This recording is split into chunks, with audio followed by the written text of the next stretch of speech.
Hello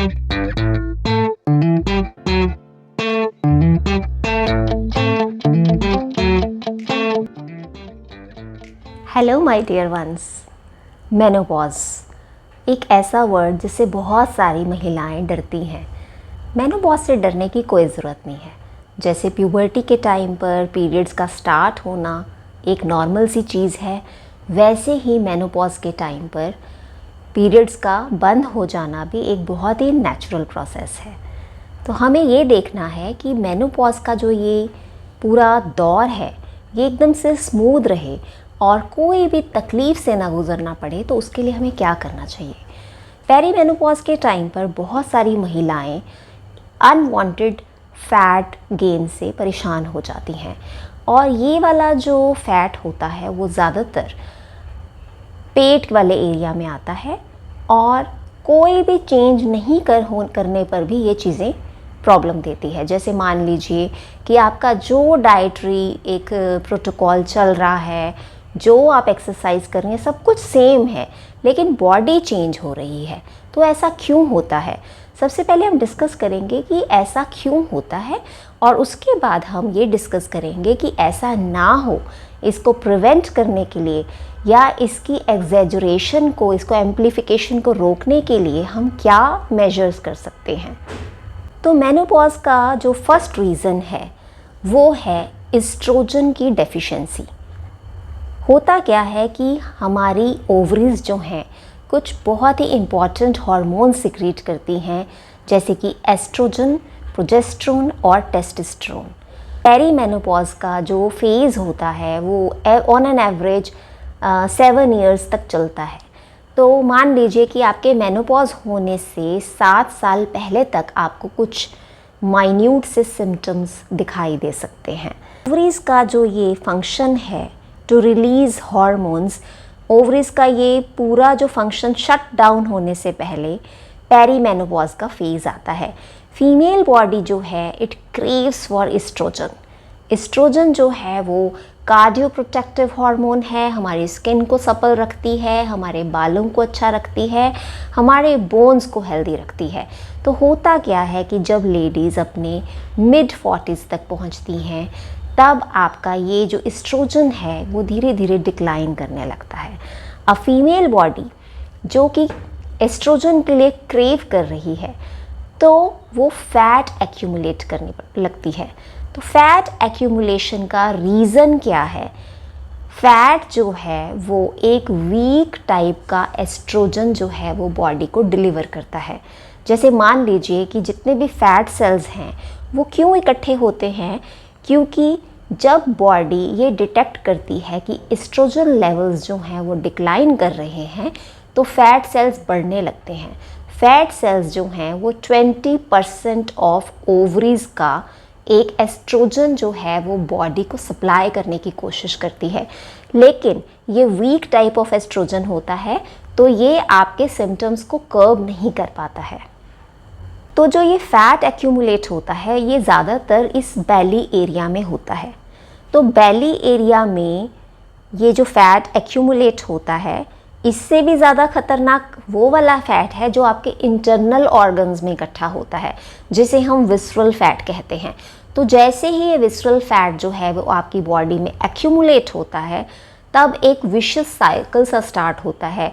तब आपको cardiovascular problems हो सकती हैं, इंसुलिन रेजिस्टेंस हो सकती है, और उस वजह से आपको आगे चल के डायबिटीज़ हो सकती है, बोन डेंसिटी लॉस हो सकता है, और हाई ब्लड प्रेशर जैसी समस्या भी हो सकती है। सेकेंड रीज़न मेनोपॉज की सिम्टम्स का क्या है कि अब टेस्टोस्टेरोन लेवल भी ड्रॉप कर रहा है। अब जो टेस्टोस्टेरोन हार्मोन है ये सिर्फ मेल्स के लिए नहीं, फीमेल्स के लिए भी बहुत ज़्यादा इम्पॉर्टेंट है। आपकी सेक्स ड्राइव को कंट्रोल करता है टेस्टोस्टेरोन, आपकी मसल्स के लिए बहुत इम्पॉर्टेंट है।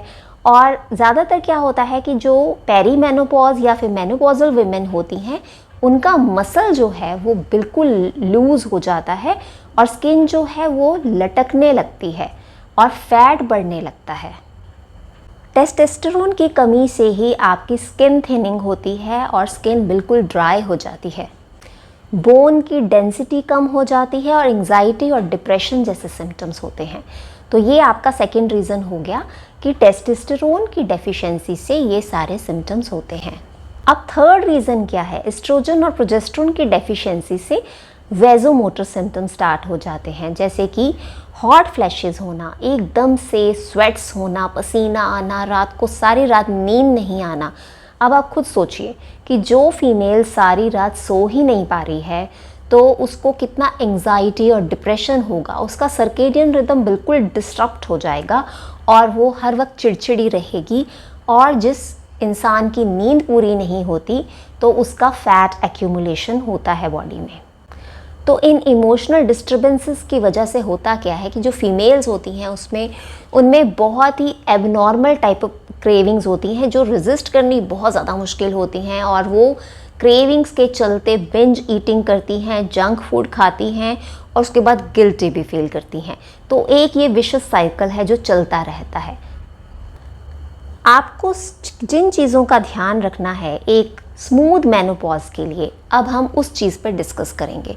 सबसे पहली चीज़ कि जैसे ही आप पेरीमेनोपॉज के टाइम पर अपने बॉडी में ये चेंजेस ऑब्ज़र्व करने लगती हैं कि बेली एरिया का फैट बढ़ रहा है, हिप्स और थाइस का फैट बढ़ रहा है, लूज़ हो रही है स्किन, तो लेडीज़ कई बार क्या करती हैं कि बहुत ज़्यादा घबरा जाती हैं, अपनी इमेज को लेके बहुत ज़्यादा कॉन्शियस होने की वजह से वो ओवर एक्सरसाइज स्टार्ट कर देती हैं। हमें ओवर एक्सरसाइज से बचना है और एक कंसिस्टेंट एक्सरसाइज प्रोटोकॉल करना है। हमको किसी भी तरह की अनसस्टेनेबल एक्सरसाइजेस का एक रूटीन नहीं बनाना है। एक्सरसाइजेस बिल्कुल मॉडरेट होनी चाहिए जो कि आपको फ्रेश फील करने में मदद करे, ना कि वो आपको टायर्ड कर दे और उसके बाद आप फिर से ओवर ईटिंग कर लें। अपने आप को लेके, अपनी सेल्फ इमेज को लेके क्रिटिकल ना हो। जैसे कि आप मान लीजिए पुरानी पिक्चर्स देख रहे हैं और आप देख रहे हैं कि अभी पहले मैं ऐसी थी, अब मैं ऐसी हूँ, ऐसा मत सोचिए। Be kind to yourself. सबसे पहली चीज़, सस्टेनेबल एक्सरसाइज रेजिमेंट बनाइए अपना। अब सस्टेनेबल एक्सरसाइज रेजिमेंट में आप योगा और लाइट स्ट्रेचिंग एक्सरसाइजेस शामिल कर सकती हैं। ज़रूरी नहीं है कि आपको जिम में जाकर बहुत ही ज़्यादा रिगरस एक्सरसाइजेस करनी है, तो आपको इस टाइप के एक्सरसाइजेस करनी है ताकि वो आपके हार्मोन्स को सपोर्ट करें। अब बहुत सारी लेडीज़ जो हैं पेरीमेनोपॉज के टाइम पर अनसस्टेनेबल डाइट फॉलो करती हैं। ऐसे डाइट प्लान से बचिए जो कि सस्टेनेबल नहीं है, जिसमें आपको ये कहा जाता है कि आप राइस नहीं खा सकते, आप शुगर नहीं ले सकते और आपको डिप्राइव किया जाता है बहुत सारी चीज़ों से। तो इस टाइप का जो डाइट प्लान होता है वो मेंटली और फिज़िकली सस्टेनेबल नहीं होता है। ये आपके सिम्टम्स को एग्जेजरेट करता है, एम्प्लीफाई करता है, जिससे आपके बहुत ही ड्रास्टिक मूड स्विंग्स होते हैं, क्रेविंग्स होते हैं, बोन्स में पेन होने लगता है और आप ब्लोटेड भी फील कर सकते हैं। तो अब मैं एक आपको आइडिया दूंगी कि मेनोपॉज के टाइम पर, इवन पेरीमेनोपॉज से आपका कैसा रूटीन होना चाहिए ताकि आपका मेनोपॉज का जो फेज़ है वो बिल्कुल स्मूथली निकल जाए और आपको इस टाइप के सिम्टम्स भी ना हो और आप अनवांटेड फैट से बच सकें। तो फर्स्ट ऑफ ऑल, जैसे ही आप सुबह जागती हैं तो with in half an hour आप वॉलनट्स और फिग्स, ये दो चीज़ें अपनी डाइट में ज़रूर शामिल कीजिए, यानी कि अंजीर और अखरोट। अब जैसे ही आप अपनी डाइट में ये चीज़ें दो शामिल करेंगी तो आप बहुत ही देखेंगे ड्रास्टिकली आपके जो सिम्टम्स हैं वो बिल्कुल ही घटने शुरू हो जाएंगे। आपको एक क्रेविंग्स नहीं होंगी, पूरा दिन आप एनर्जी से भरी रहेंगी और आप इरिटेबल भी नहीं रहेंगी। तो सबसे पहले अपना दिन जैसे ही आपने अखरोट और अंजीर से स्टार्ट किया, उसके आधे घंटे के बाद आप अपनी चाय कॉफ़ी जो भी लेती हैं आप ले सकती हैं। सेकंड टिप है, do not skip your breakfast. अपने ब्रेकफास्ट को बिल्कुल भी मत स्किप कीजिए। होता क्या है, विमेन जो है वो मल्टीटास्कर्स होती हैं और अपने आप को प्रायोरिटी लिस्ट में सबसे नीचे रखती हैं।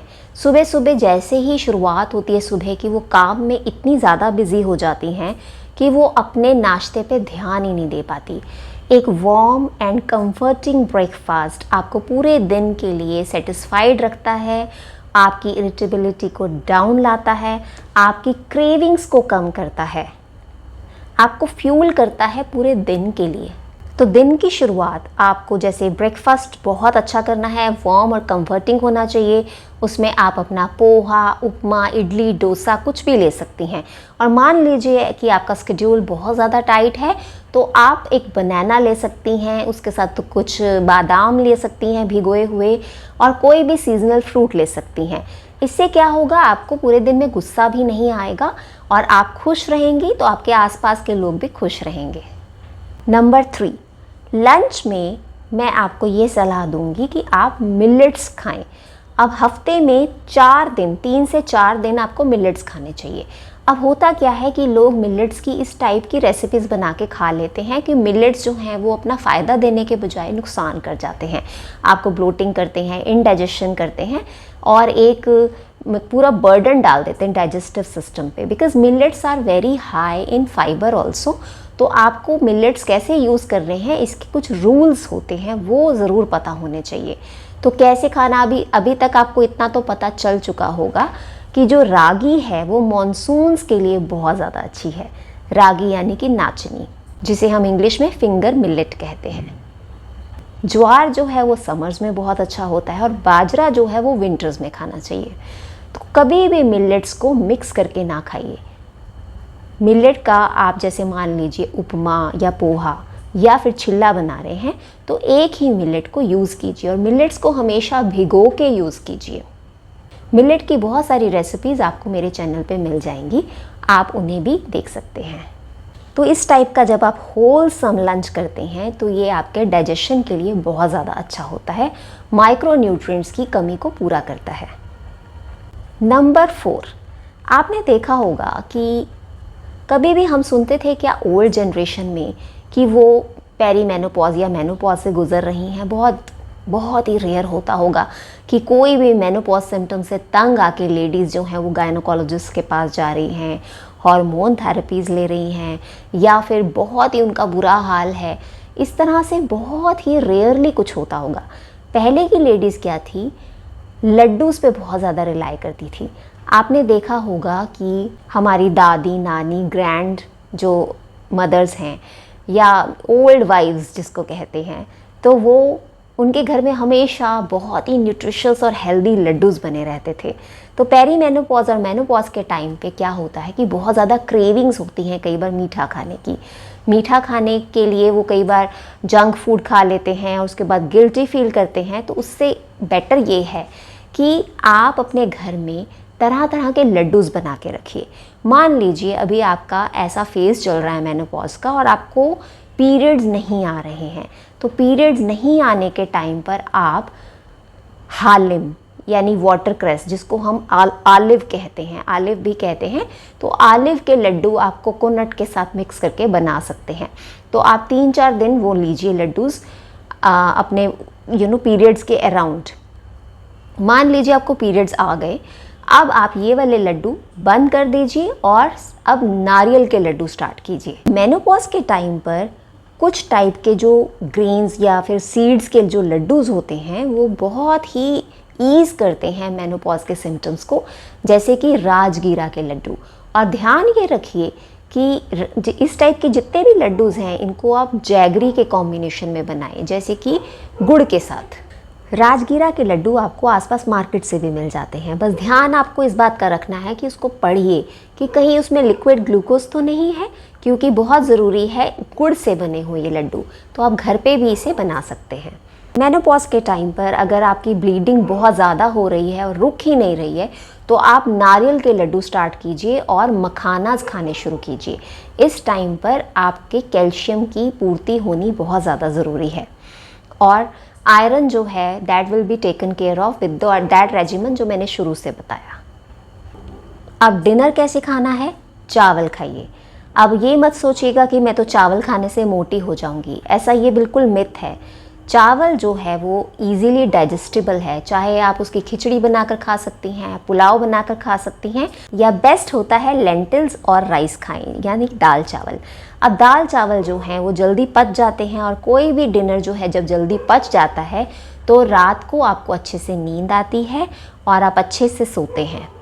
जब आप अच्छे से सोते हैं then you wake up feeling nice. तो ये जो है एक प्रोटोकॉल है, ये मेनोपॉजल वुमेन को बहुत ज़्यादा हेल्प करेगा। आई होप आपको आज की वीडियो बहुत फ़ायदा पहुंचाए। Thank you so much.